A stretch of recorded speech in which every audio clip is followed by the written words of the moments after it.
নমস্কার, আমি অ্যাস্ট্রোলজার অঞ্জু গাঙ্গুলি। আজকে যে বিষয়টি নিয়ে বলবো সেটা কিন্তু খুব কমন একটি আমাদের মুদ্রা দোষ।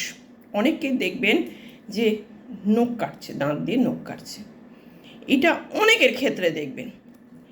এটা যাদের মধ্যে রয়েছে, যে অভ্যেসটা রয়েছে, সেটা কিন্তু জানবেন যে এই জিনিসটা যাদের মধ্যে থাকবে তাদের কিন্তু অতিমাত্রায় নেগেটিভ এনার্জি তাকে অ্যাটাক করবে।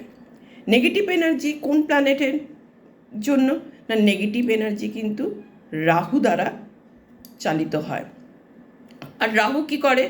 রাহু যখন তাকে অ্যাটাক করবে, তার মানে সেই ব্যক্তি দেখবেন নানান রকম অসামাজিক কাজের দিকে যাবে, নানান রকম নেশার দিকে যাবে, নানান রকমের দুশ্চিন্তাগ্রস্ত হবে, নানান রকমের সমস্যার মধ্যে পড়বে।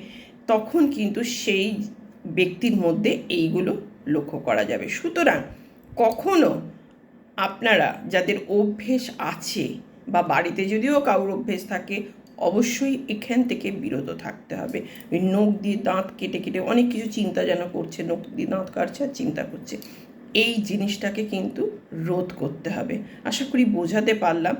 যদি কোনো প্রশ্ন থাকে অবশ্যই আমাকে প্রশ্ন করবেন। আর যদি আমার চ্যানেলটিকে ভালো লাগে অবশ্যই লাইক, শেয়ার, কমেন্ট এবং সাবস্ক্রাইব করবেন।